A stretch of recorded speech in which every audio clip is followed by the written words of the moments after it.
All right. Drunk rabbis. So a quick note about L'chaim Phyllis. All right. Can I guess? Is that Johnny Walker? All right. What else? That's the drink. That's the drink of choice in the Tobin house. All right. So, drunk rabbis. A little bit about some of the players of today, the people who we're going to be reading about and talking about. So we're going to be talking about a bunch of rabbis who supposedly knew each other and maybe lived around the same time. We don't really know. And I want everyone, just before we jump in, to think about a few things. I want people to think about class structure. Some rabbis were very rich. Other rabbis were completely impoverished. Some rabbis were halachic masterminds, and others actually weren't the best at halacha, but were incredible in other fashions, such as healing or rallying their community to give tzedakah. And so the rabbis knew these things about each other, and they lived in communities together. They knew who was the head of this academy in Surah and this academy in Pumbedita, who was the head in Israel, in Nasi, right? And they all were like this, group of professional Jews living in the ancient world. And we're about to learn a little bit of their Mishloach Manot stories, and which will lead us into an incredible drunk story. So we begin. So the Mishnah mentions, and gifts distributed to the poor. Okay. So Rabbi Yosef taught a baraita, which is, baraita again is a equivalent in time piece of text to the Mishnah. Same time of the Mishnah, just didn't make it into the Mishnah. It says, and of sending portions to one another of Esther. So this baraita is referencing this quote from Megillat Esther. And it says here that this indicates, Rav Yosef thinks this indicates that 2 portions to one person when we give gifts to the poor, matanot la'evyonim. And the verse continues, and gifts to the poor, indicating 2 gifts to 2 people. Okay, so basically on Purim, we got to give a lot of gifts to the poor. Matanot la'evyonim, one of the mitzvot of Purim.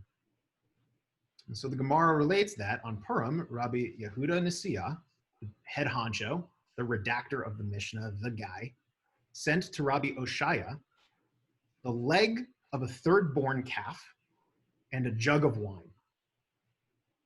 Rabbi Oshaya sent him a message of gratitude. You have fulfilled 2 mitzvot through us, our teacher, the mitzvah of and sending portions to one another, the first part of that quote from Esther, and the mitzvah of and gifts to the poor, the second part of the quote from Esther. As Rabbi Oshaya was poor, and this was a substantial gift, right? So Rabbi Yehuda Nasi, this super rich dude, sends like a choice cut of meat and a jug of wine, like a whole jug of wine as mishloach manot to Rabbi Oshaya. And like Rabbi Oshaya, this poor guy, he really was. Rabbi Oshaya, interestingly enough, he was a shoemaker. And in the Talmud, he was known for being an expert in witchcraft and wizardry. He did not go to Hogwarts, but he was known to be involved in magical practices. And he was also impoverished. So, all right. So that's really nice. That's the end of this little piece. Okay, so real quick. This matanot la'evyonim being covered by mishloach manot, meaning this gift to the poor and the mishloach manot, right, sending portions to our fellows, is covered in this case in the same action. What does this say to you guys about maybe the class structure going on here, what it means to give a gift from a rich person to a poor person. Maybe let's think about it going the other way around, from a poor person to a rich person. Does this hint at anything? Yeah. Is mishloach manot a way of being very not embarrassing and evion? Oh, say more. So if you give shalach manot to everybody, Mm-hmm. you can cover it up and you don't embarrass the poor person. Yeah, beautiful. Yeah, because in the end, it doesn't matter if they're poor, you're still fulfilling mishloach manot. Right. Yeah. So, okay. All right, a new set of characters and another story. So the Gemara relates that Rabbah sent Purim portions, mishloach manot, from the house of the exilarch being the political figure in Babylonia who was like the, I don't know, like quote unquote mayor of the Jews in Babylonia, to Mare Bar Mar in the hands of Abaye, who was his nephew and student. Okay, so Rabbah sends Abaye on behalf of the exilarch to Mare Bar Mar's house. The Purim portions consisted of a sack full of dates and a cup full of roasted flour. And I have a little note in my little Koran Talmud here about these words, which are fun. So tasca is from the late Latin tassa, meaning small bag or basket. So we have a little bit of Latin in the Talmud here. Dates, the word for dates here, what are dates in Hebrew? Tainim. Tamarim. Marim. Tamarim, yeah. Figs are tainim. Okay. Right. So here, though, the word that they use is, right here, kashva, which comes apparently from the Arabic, kasib, meaning dates. So we have a little bit of early Arabic, Proto-Arabic in here. And this word for like roasted flour, kimcha de avhuna, there's a debate on whether it's roasted flour or like fermented flour. It doesn't really matter. But I thought it was interesting that we have a little bit of Latin and Arabic, sort of early Proto-Arabic, brought into the Talmud here. So Abaye said to him, he said, now Mari, same guy, Mare Bar Mar, will say the popular expression, even if a farmer becomes the king, the basket does not descend from his neck. Rabbah, the guy who sent this gift, was named the head of the yeshiva in Pumbedita. Nevertheless, he continued to send very plain gifts because he was impoverished. He remained poor throughout his entire tenure as the head of the yeshiva in Pumbedita. What does this little folk saying say? What is this saying?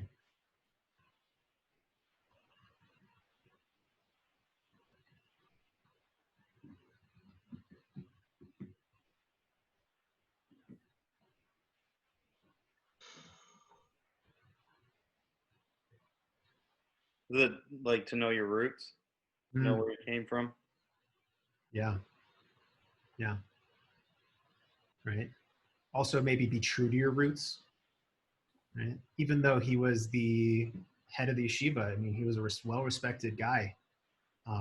He didn't send lavish gifts. Yeah.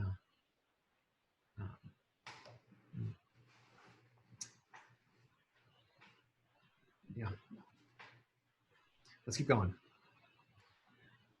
What did Mare Bar Mar send him back? Oh yeah, Phyllis. Yeah. Curious of what the expression is about. It did not descend from his neck.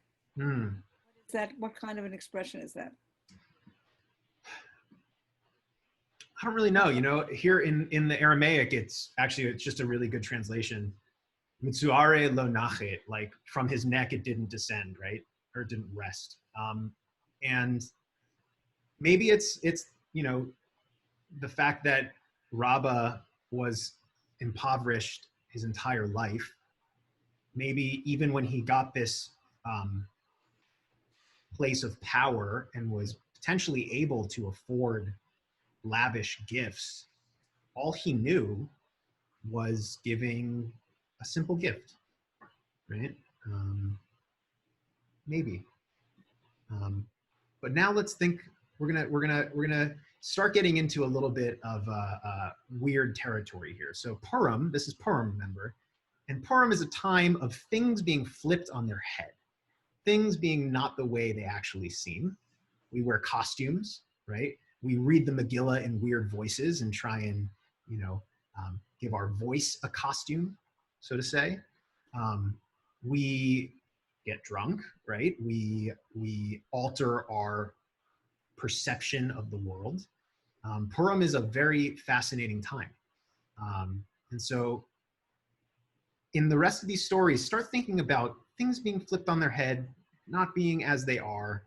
What do these things mean? And in the next one, what's going on here between this gift giving back and forth? So Mare Bar Mar sent back to him being Rabbah, right?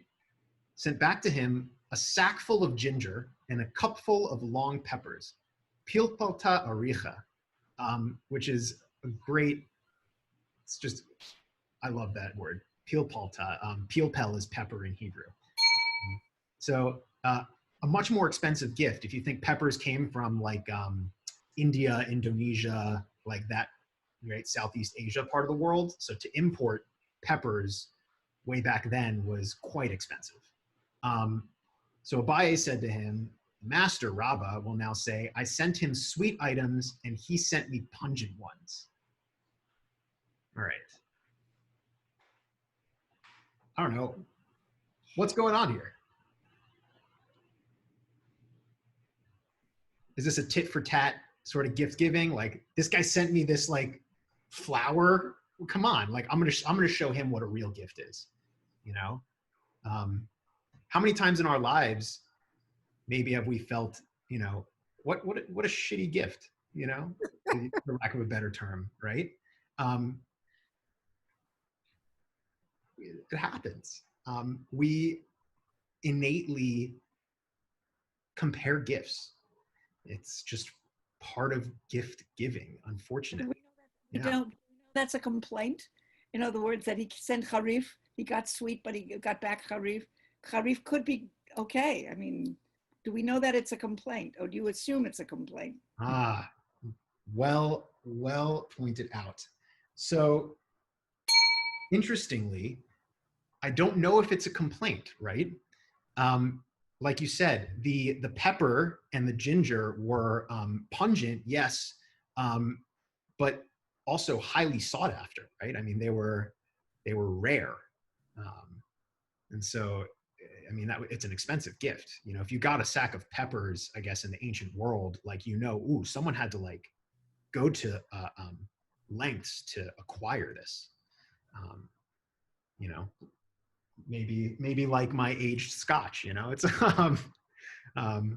but all right, so the interesting, I think there's a lot of interesting like things going on here.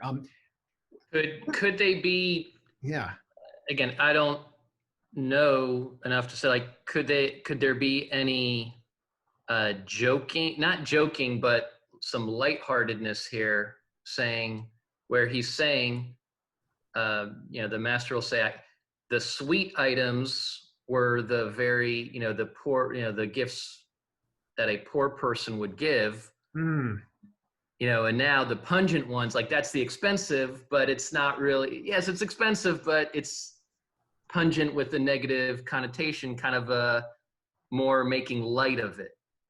Ooh, yeah. You mean like Mare Bar Mar sending him these like peppers, being like, kind of punching him in the face in a kind of way, or like sending him back in like a sort of like, like,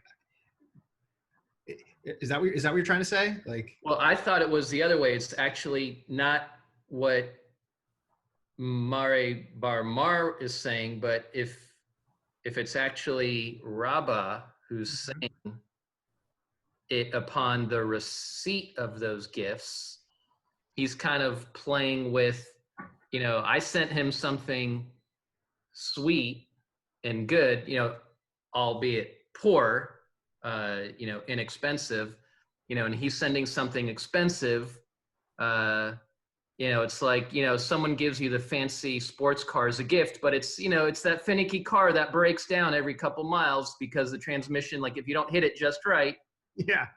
it's expensive, but okay, That's beautiful. Like that goes along with the idea of things aren't as they seem on Purim, right? Like, Yeah. even though it's expensive, also, if you don't know what a pepper tastes like and you bite into a hot pepper, that's like getting a Lamborghini and having it break down on its first drive. Right? Yeah. So I think it'd be funny if they were actually making light of kind of the back and forth here. Yeah. Let's keep going. So we get a little bit more info here. So in describing the same incident, Abaye said, when I left the house of Master Rabbah to go to Mare Bar Mar, I was already satiated. I already ate. However, when he arrived there at Mare Bar Mar's house, they served me 60 plates of 60 kinds of cooked dishes, and I ate 60 portions from each of them. The last dish, which was called pot roast, and I was still so hungry that I wanted to chew the plate afterwards. And here in the Aramaic, it's just like, I love the way the Aramaic is written here. It says, so kruveli is like they brought to me like shitin sa'e, the shitin mine kedera, the achle behu shitin, paluge ubishula, batraita habu karule sale kadar. They would call the last dish batraita sale kadar, pot roast. So pot roast is an old dish apparently.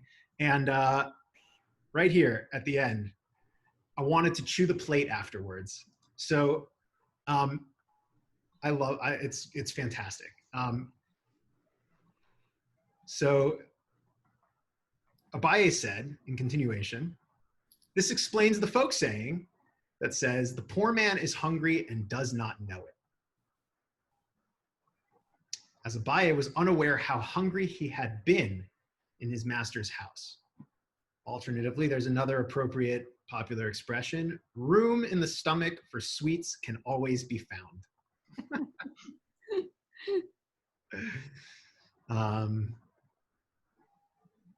Yeah. Anything notable here for y'all? Anything in regards to things aren't as they seem, flipping things on their head, fun little sayings?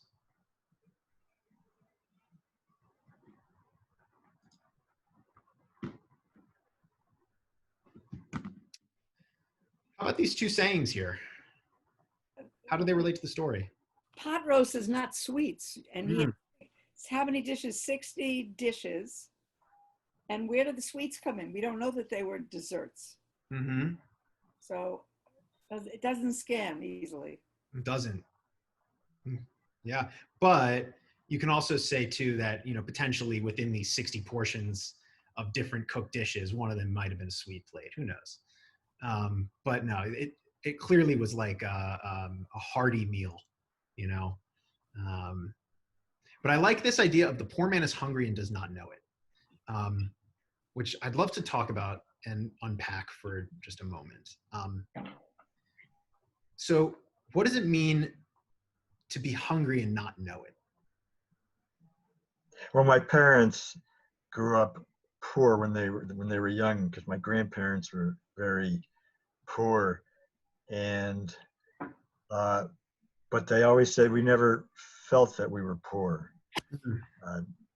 because we had enough to eat, and that's all we needed. So that we had family, and so maybe this is talking about, he was hungry but he didn't know it. He's poor but he doesn't feel that he's poor because he has something else. He has other things to satisfy his life. On the other hand, they all, their whole life, they carried with them the memory of how poor they had been and really relished having enough to eat and seemed to appreciate it. And I don't know, maybe that's part of what's going on here. Yeah. Yeah. Right. Oh, and my mother would never throw any food away. And so when she came to visit us, she would drive my wife crazy because there'd be a little bit of this, a little bit of that, and she would put it in a little container and put it in the refrigerator. So the refrigerator, by the time she left, would be filled with all these little things. And so it was this dynamic back and forth of being poor and being hungry, but not feeling that you're poor, but then the memory lasting their whole lives. It's dynamic. Hmm. Yeah. And this seems to go back to the fact that the poorer guy is more generous than the richer guy, too. Mm. Because it says he was already satiated. He didn't know that he was hungry, maybe because he didn't receive that much. So he was like, oh, I'm good. I guess this is what I got here or whatever. Yeah. So you're saying like when he left Rabba's house, Rabba also was the poor guy. Oh, he was? Yeah. Rabba was the poor guy, but it still stands to your point, right? Because if he left the master's house, if he left Rabba's house satiated, it kind of plays into the folk saying the poor man is, hungry and doesn't know it. So he left there thinking like, okay, like I had a meal and I'm good. And then he showed up at Mare Bar Mar, who is rich. Oh, I had him backwards. Mm-hmm. And he showed up there and maybe like he didn't know he was hungry because he's never seen 60 different dishes in front of him before, And have you ever been to a buffet that's like a really good buffet and you need to stop eating, but you just don't because it's so good and you just want to keep going and going and going. It seems to me that this was Abaye's first time at a buffet, I think it has to do with the quality of the food, even before about the sweet items and the pungent ones, because it just makes me think that he may be saying that these like peppers or whatever are pungent, but he just doesn't understand. Now, like maybe if he was eating all 60 of the dishes, he would understand like the flavoring and how it should be mixed and how it should taste. And so I think it's about sending a poor person to wealth and them not wanting to go back to being poor again. Wow. Yeah. Yeah. I maybe also like kind of jumping off from that too, like the rich person, Mare Bar Mar, doesn't know maybe what it's like to be poor, right? And so for him, this is all normal to send in a lavish gift, and to have a heck of a buffet, on Purim for their Purim meal. And Abaye was just, his senses were overloaded. Which is kind of like what we do on Purim. We overload our senses. So let's continue. We're almost getting to the drunk part. All right. So the Gemara relates that Abaye bar Avin, different Abaye, and Rabbi Chanina bar Avin would exchange their meals with each other to fulfill their obligation of sending portions on Purim. Okay. This is a little weird, right? So they would exchange meals with each other. Interesting. So Rava said that a person is, I think there might be something missing. Oh no, interesting. All right, before we continue, real quick, Abaye bar Avin and Rabbi Chanina bar Avin are obviously brothers. Bar Avin means son of Avin. And I found a little note that says that, where is it here? One who lacks the means to send portions to another may share a meal with another, and thereby they both fulfill their obligation on Purim, which is quite beautiful. So these two brothers apparently didn't have the means to send portions of food to other people. So to fulfill their mitzvah, one provided a meal for the other, and the other provided a meal for the other, which is a nice little line of brotherly love here in the middle of this sugya. Okay, now the good part. So we all know this, or at least have heard this before, and this is in the Shulchan Aruch as halacha, that a person is obligated to become intoxicated with, here it says with wine, but really Scotch works too, on Purim, until he is so intoxicated that he does not know how to distinguish between Arur Haman, cursed is Haman, Levaruch Mordechai, and blessed is Mordechai. So first off, a quick, fantastic story about a friend of mine fulfilling this while he was in rabbinical school. Purim is like in the middle of a school week for us. And so we get, Erev Purim like a half day, and we get all of the day of Purim off. And on the day of Purim, a few students got together and finished together a bottle of vodka. And one of my friends, also named Sam, says, I don't think I know the difference between Moses and Haman anymore. And when he said that, we all looked at him and said, I think you've fulfilled your mitzvah. So he didn't know the difference between Moses and Haman. He fulfilled his mitzvah. So Moses, not Mordecai. Yeah, he said Moses, right? That's exactly. This was a friend named Sam? Yes, this was a friend named Sam. Yes. This was not me. Funny enough, there are 3 Sams in rabbinical school with me right now. So what can you do? Okay. What do you guys know about this mitzvah? And, have you learned about it? Do you partake in it on Purim?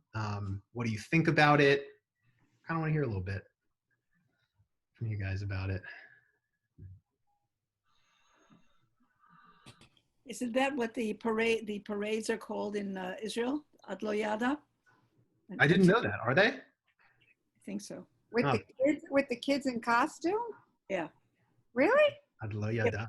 Getting drunk. I think that's the way they call the parades. Wow. But I could have just made that up. I'm gonna run with it. I love it. Has anyone partaken in in this? We're an adult group here. We can speak about intoxication. I honestly haven't celebrated Purim since I was a kid. Wow. Oh, it's fun. You should give it a whirl. Yeah, it sounds fun. Yeah. In New Jersey, there are many stories of people that got very drunk, hiding in the Aron Kodesh and stuff like that. Hiding in the Aron Kodesh. Oh my goodness. Passed out. Yeah. Well, Elizabeth really does it properly. Wow. Any other interesting stories, Purim stories along these lines? Well, I don't have an interesting story, but it always puzzled me because in Judaism, it's also rational and intellectual, and it seems like this is the opposite in terms of what you should be doing. At Purim, things are supposed to stand on their head, I think is the expression that you used. And I understand that, but this seems to be encouraging exactly what we don't want people to do, even if it is Purim. I mean, it's one thing to have wine, and on Pesach, of course, we have 4 cups of wine. We're obligated to have 4 cups, but this is saying go above and beyond everything and just do what you really even shouldn't do. You should not do it all. So it just puzzled me and frankly bothers me.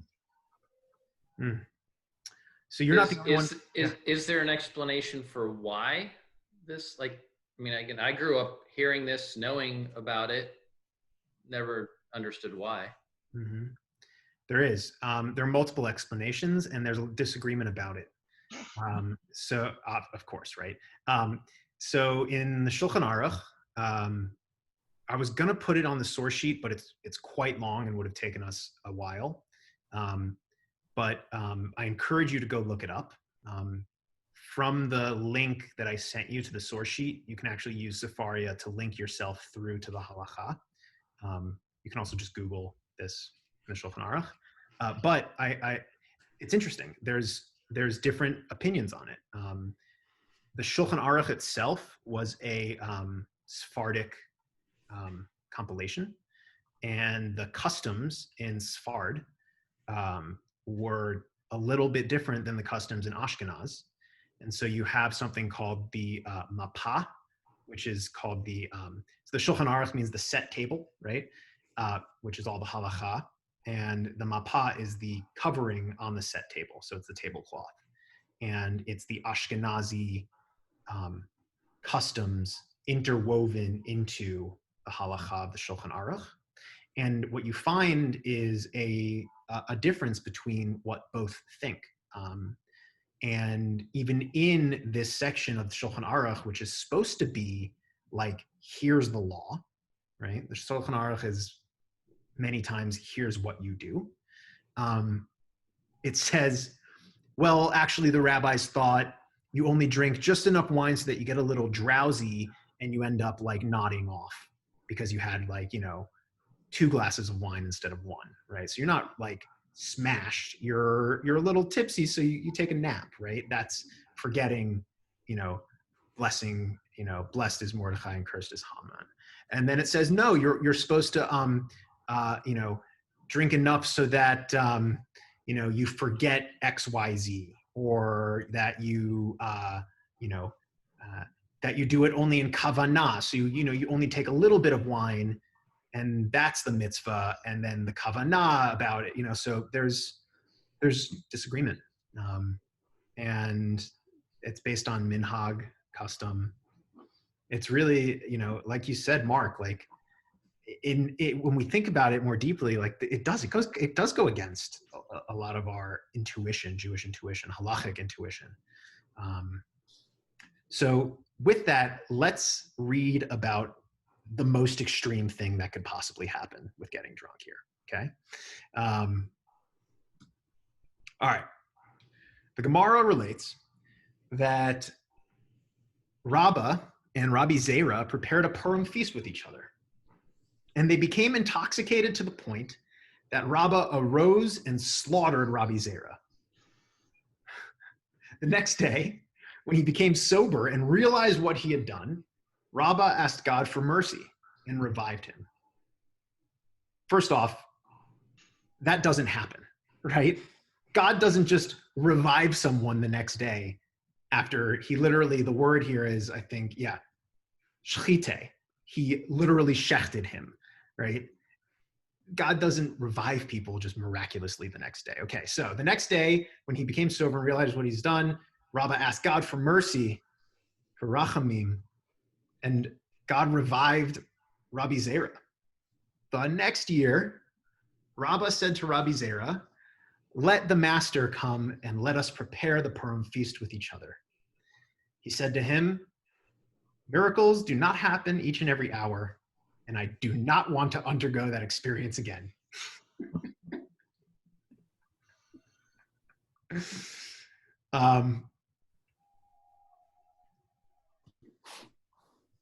I love this story. It's so wild. It's so wild. So how do you take this? How do you read this? How do you read this?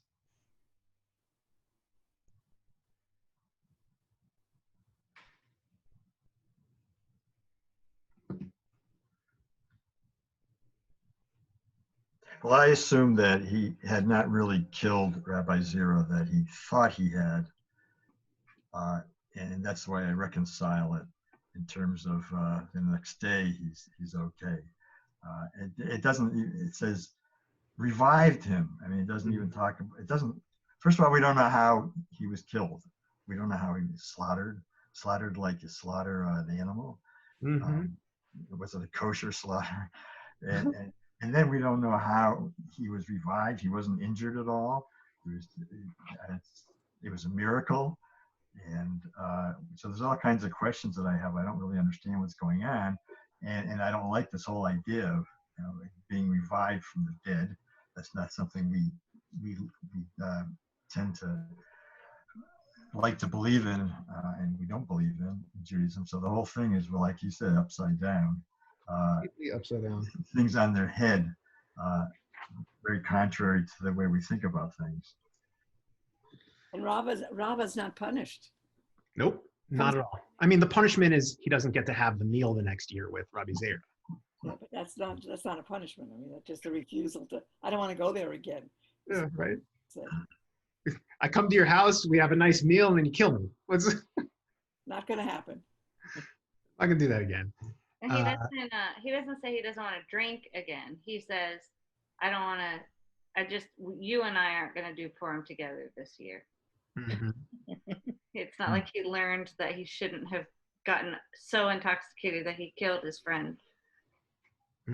Acknowledges it was a miracle. He said miracles don't happen every year. Yeah. Again. That's true.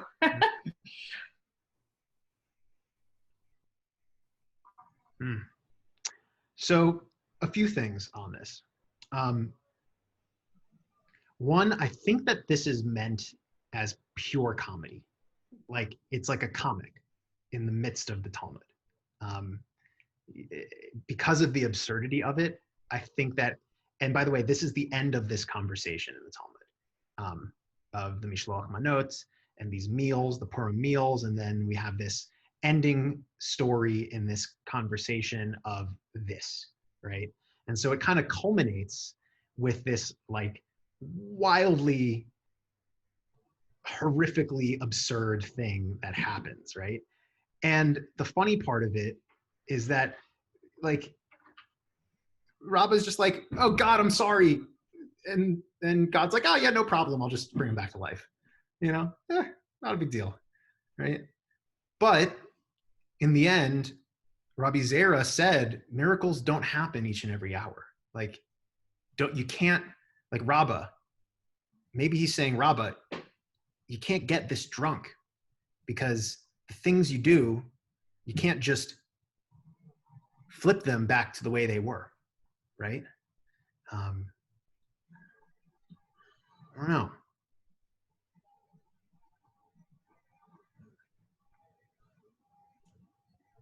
What else do y'all think? What is the end of that? I can't see it. I have only up to, I do not want to undergo that. Experience again, sorry. So it says he said to him. Is Rabba saying that to Rabbi Zera? Other way around. Okay, that's what I thought. You pointed out a very confusing piece of Talmud, which is they always love to say, he said to him, and he said to him, and then he said to him, and he said to him. Okay, cool. Talmud loves to make you really work at it so you know who's talking. So a quick note.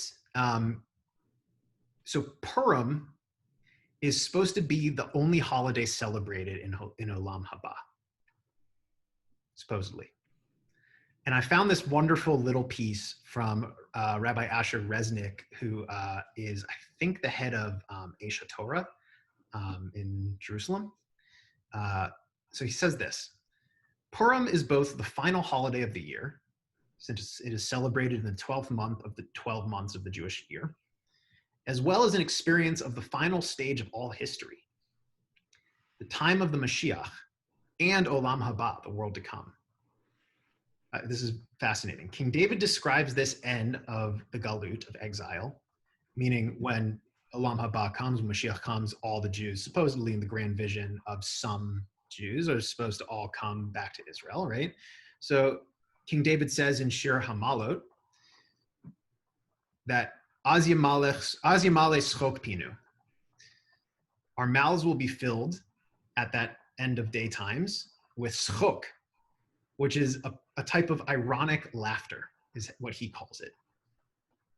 And this schok is the essence of Jewish humor, which I actually agree. I think that Jewish humor tends to be quite ironic. And it's when the arrogant man in the fancy suit slips on the banana peel. We laugh because it seems so just, appropriate, and fitting. It is what we sometimes refer to as poetic justice. Rav Berkowitz, the Rosh Yeshiva of Aish Torah, explains that while Sukkot is called Zman Simchatenu, the time of our joy, Purim could really be called Zman Schoktenu, Zman Schokenu. That's what it would be.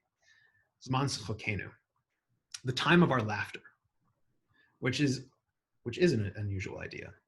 So the essence of Purim, Mark, I think you said it, is nahapochu, to a complete turnaround. Just when things looked the worst, the Jews were saved with a turnabout. And B'davka especially, and ironically through the aspects of the story that had seemed to be the worst.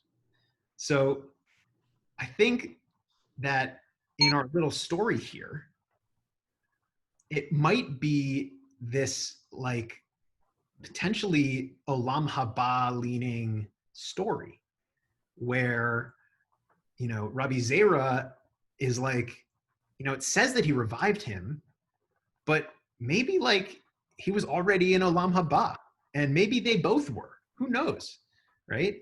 Maybe this could only happen because they were already dead.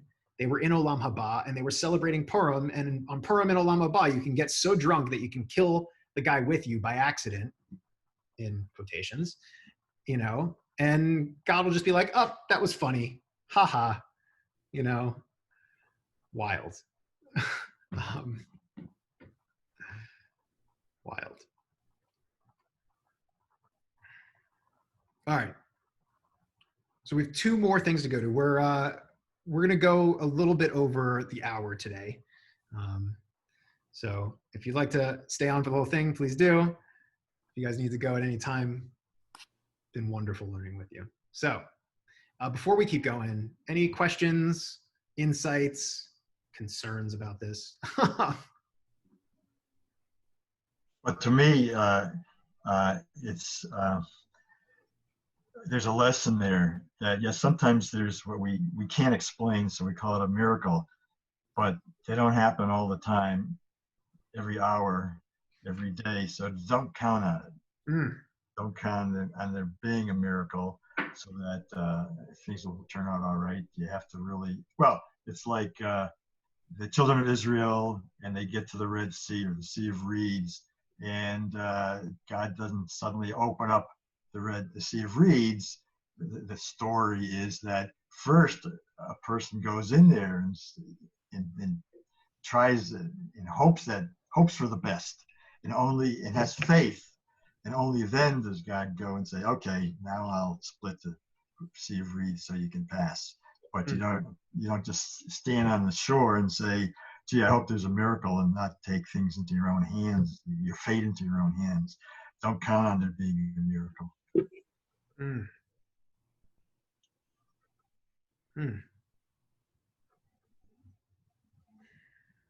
It's kind of strange also because in a way, Purim is not a particularly happy Megillah.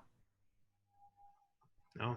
So the notion of rejoicing to the point of, you know, let's have a great time. Let's get drunk. It follows only because we know it as a tradition. But I don't know that it follows the story. It's not a happy story. But the story ends happily. We survive, and the bad guy gets it. We kill thousands of Shushanites. We basically commit genocide at the end of Megillah. It's a really, I mean, yeah, the Jews won. Let's eat. You know, it's the old story, and we do Hamantashen. But I just wonder how the schok gets tacked on to this holiday through time, and where it started and why. That's a great question. Probably some rabbi did it. Yes, some rabbi. Purim is a rabbinic holiday. You know, the Purim is a rabbinic holiday. along with Hanukkah. So that's interesting what you say about Sugyot. Here, at the end of what Rabbi Resnick said here, he kind of hints at that Sugyot being the, turnaround at the end, because I guess that turnaround being, from the way it looked, the Jews were going to get it in the story of Esther. And it was really, lucky that they didn't. And so it's kind of like, you go like, ha, no one saw that coming, right? Maybe that's that ha expression might be the Sugyot in this, which might be back to the murder story we have of Rabbi and Rabbi Zera. You read that in the Talmud and you go, ha, never saw that coming. Maybe. So let's keep going with this idea of responsibility when we're drunk. We do things that we might regret. Wake up in the morning and go, oh my God, I killed Rabbi Zera.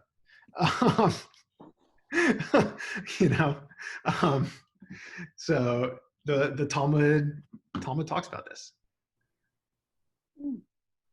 So in Eruvin, Rav Sheshet said, in the name of Rabbi Elazar ben Azariah, I can make an argument that exempts the entire world from judgment, from the day that the temple was destroyed until now. As it is stated, therefore, hear now this, you afflicted and drunken, but not from wine, which is from Isaiah, and it teaches that in the wake of the destruction of the temple, all the Jews were considered intoxicated and are not responsible for any sins they commit. All right, so guys, we're all drunk right now. Go do crazy things, and you're not responsible for it. All right, this is according to Rabbi Elazar ben Azariah. It sounds like that's a sop or a cure or a consolation for the destruction of the temple. Now you could all get drunk? Now you are already drunk. Considered. Yes. Now you can do anything you want. Anything you want, because the destruction of the temple was so terrible that the physical, moment in time that it happened caused for the rest of eternity all Jews to be drunk with, psychological wires crossed, right? Who knows? Something, I don't know. It's I can't wrap my head around this fully, because mourning, I don't know. Does it make you drunk in a sense? Is this the only other place where drunkenness is alluded to in the Gemara? No, it's actually alluded to a bunch. I had a tough time choosing what we were going to focus on tonight. But I've chose this because of it's following up on this story of like ridiculous slaughter, right? And God just saying, oh, I'm going to revive him, which doesn't really happen. Here's what really happens. So the Gemara objects to what was just said, obviously, because any normal person would reject that. So the Gemara raises an objection to this argument, and it brings this baraita. It brings this proof. With regard to one who is intoxicated, his acquisition is a binding acquisition, meaning he cannot retract the transaction when he is sober. And similarly, his sale is a binding sale. Moreover, if he committed a transgression for which he is liable to receive the death penalty, he is executed. And if the offense is punishable by lashes, he is flogged. The principle is that he is like a sober person in all matters, except that he is exempt from prayer. Therefore, even if the people of Israel are considered drunk, they are nonetheless still responsible for their actions. How does this seem? Well, it undoes the being forgiven for Zair's death. Mm-hmm. It completely undoes it. But it says you are still exempt from one thing: prayer. Meaning, if you're too drunk, don't pray. Which is weird, because if you think about it on Purim, if you're supposed to get drunk on Purim, it flips this on its head. You get drunk, and part of that, you're going to daven at some point throughout the day. You're probably going to be drunk, right? So you're exempt from praying on Purim? I don't know. The Gemara answers that even Rabbi Elazar ben Azariah did not mean that they should be exempt from liability for all their sins. Rather, what is the meaning of what he said? I can exempt. He too meant that he could exempt them from the judgment of prayer, i.e. Jews cannot be held liable for praying without the proper intentions. Meaning, if you're drunk, it's very unlikely that you will have the proper intention for prayer. Have you guys heard before, by the way? It's fairly common to know that if you're like drunk, you're not supposed to pray. Also, there's a whole list of things that you're not supposed to pray during. Also, if like you need to go to the bathroom, you're not supposed to pray. That's one reason. One exemption from prayer. Was it Hannah who was praying? Ellie thought she was drunk, so like we learned from there, shouldn't be drunk while praying. Hannah was the one who got accused of being drunk and was actually just praying. Interesting. I didn't know that that's where we learned it from, but that would make sense. Well, I shouldn't say me. That's what I got from it. That's great. I mean, I would imagine that that's drawn upon in the conversation. You know, up until this second section, like I was wondering, is getting drunk kind of call it a symbolic way, or not tactile, but like a way we can grasp that shows us that truly we're not in control. Because like the story of Purim, you go through steps, you might think you're doing something, but in the end, the lesson is Hashem's going to do what Hashem's going to do. We go through the steps we think we need to take, but we're not in control. Maybe I would push back a little bit and say we're very proud of our free will, right?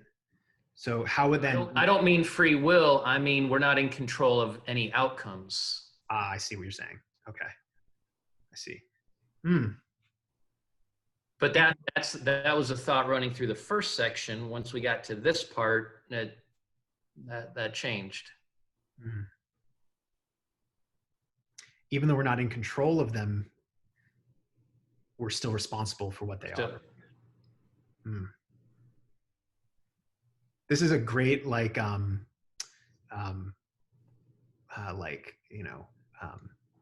are they called? PSA, right? Public service announcement, right? Don't get too drunk. This reminds me, so as I was putting this together, it reminded me, I was in a fraternity in college at University of Florida, and being at a Southern school. Purim every day? A lot of people really abused alcohol in college. And it was so deeply ingrained in the culture. And people did a lot of really terrible things while drunk. And I saw that while I was there in college, and it made me uncomfortable in many instances. You know, and what abuse of alcohol brings out of people is really serious. And I think here the Gemara is clearly acknowledging that, I mean, to the point where that like doesn't matter if you are abusing alcohol, your actions are still your own, and you are still responsible for them. But the Zaira story is a different story. I mean, he gets off light.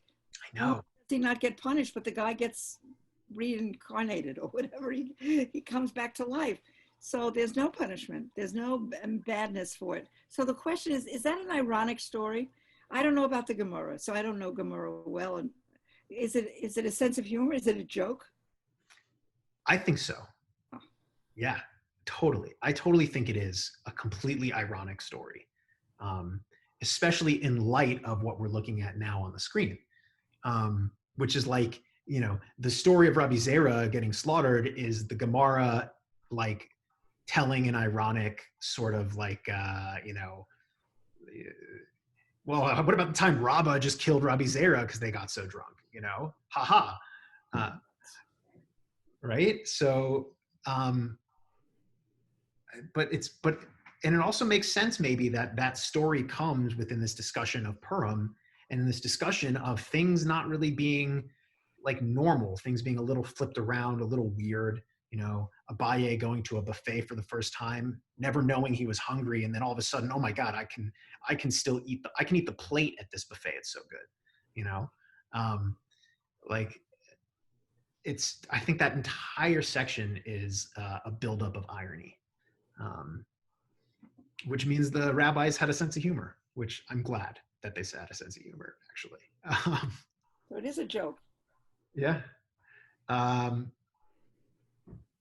So we have this. So okay. So when we get drunk, we're still responsible for our actions. I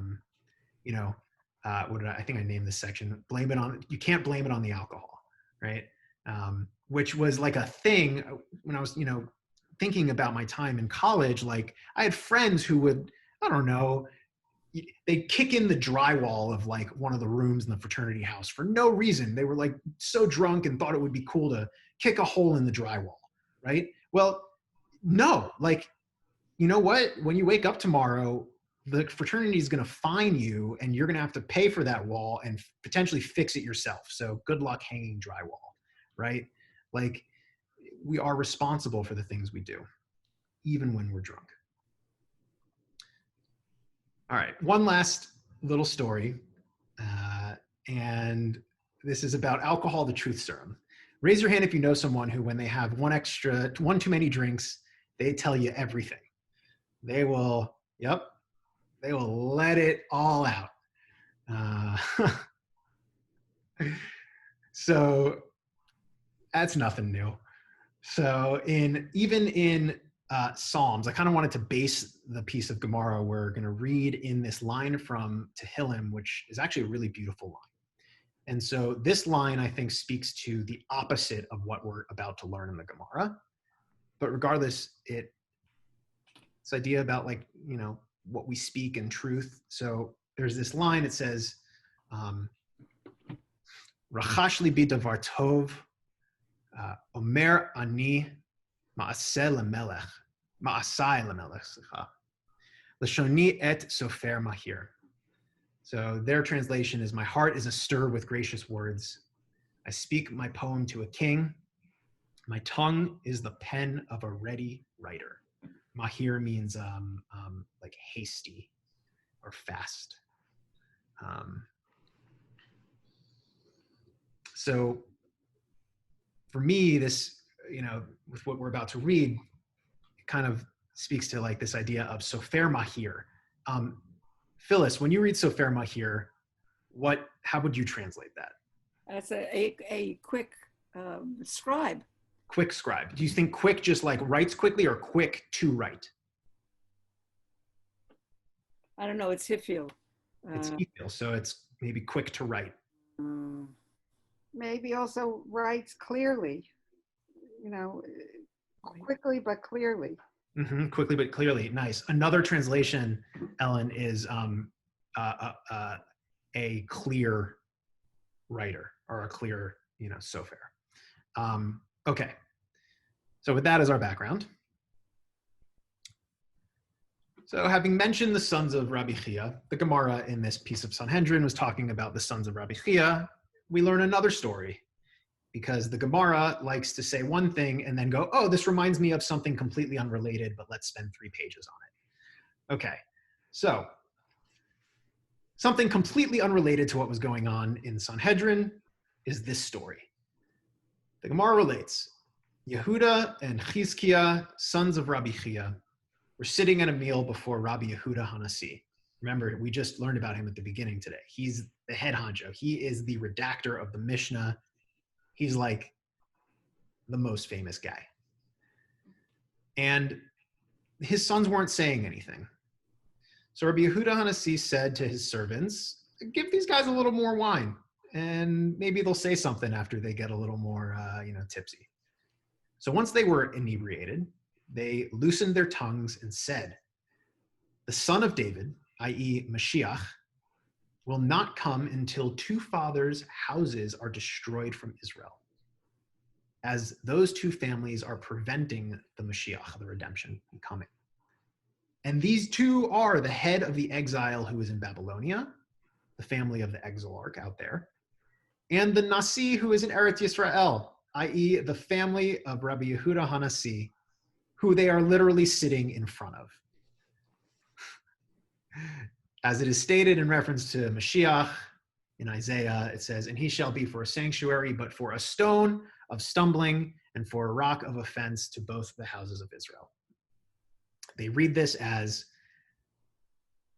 the exilarch and Yehuda Hanasi need to be removed before Mashiach can come. All right. Rabbi Yehuda Hanasi said to them, my children, do you throw thorns in my eyes? Amazing. Kotsim atem metilinli. Kotsim are thorns, right? So do you lodge thorns in my eyes? Are you kidding me? How can you say this in the presence of the Nasi himself? Rabbi Chia said to him, being the dad of these 2 children or teenagers, the teacher, do not view their behavior in a negative light. One, yayin, is given in letters of 70, meaning the gematria, the numerical value of the word yayin, is 70. And secret, sod, is given also as the number 70. The numerical value of the word sod is 70. When wine enters, secrets emerge. I love that. And I wanted to end today with that line. And before we end, let's talk a little bit about what's going on here. The interplay of characters, the fact that they insult someone at the dinner table. It's a great piece of Agadah. Great story.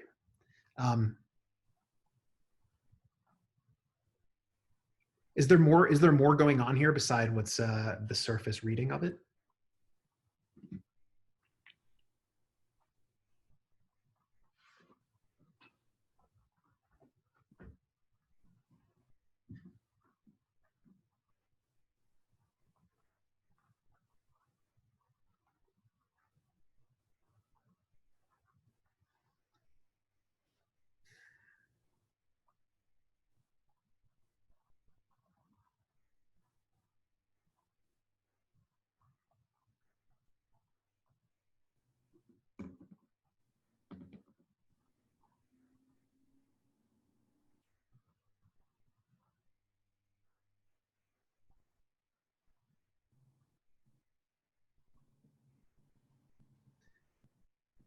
Why does he say, don't look at this in a negative light, when even at the end, his teaching still affirms what his son said?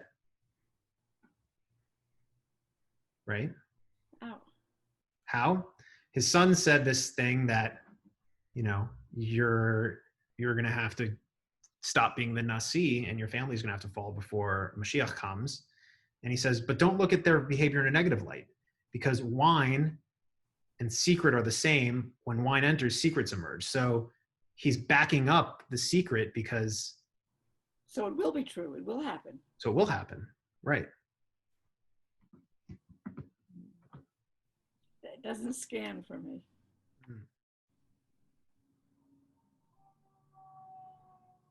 It's not a secret. It's like a curse. Kind of, yeah. Secret also, like sod, is like secret, hidden message kind of thing. Yeah. Nichnas yain yatsa sod. What do you make of it, Sam? Well, I mean, I think that there's some truth behind the little folk saying at the end, right? I mean, we all know folks who like nichnas yain yatsa sod, like who let it all out when they've had one too many drinks. And I imagine that many of us have been in situations where what is said while someone is tipsy is actually quite offensive. But this is it's prophesizing the end of two great leaders, right? Yeah. So it's not just a sod. I'm not going to tell you my secret. I mean, this is not a secret about what I did last night. This is a doom. It's a prophecy of doom. Prophecy of doom. Yeah. And this is their reading of it too.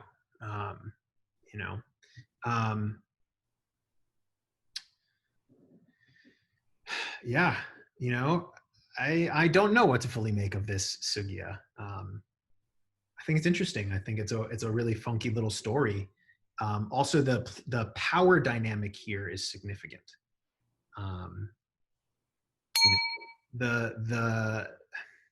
There's politics going on here as well. Rabbi Chia was another great rabbi at the time of Rabbi Yehuda Hanassi, who was potentially trying to jockey for power. And so when his sons insulted Yehuda Hanassi, and he didn't really have to, he kind of backed up his sons, is what it seems like to me.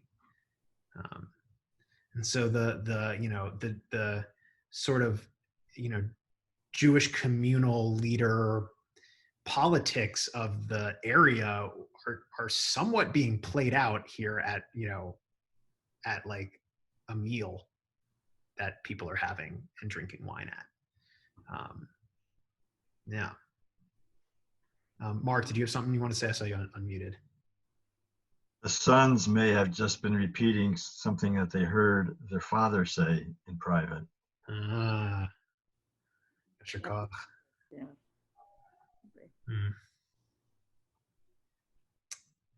That's very likely. Especially because of their father's reaction to it, right? He wasn't surprised that his son said that. So we see this rivalry among the rabbis and some jealousy, perhaps.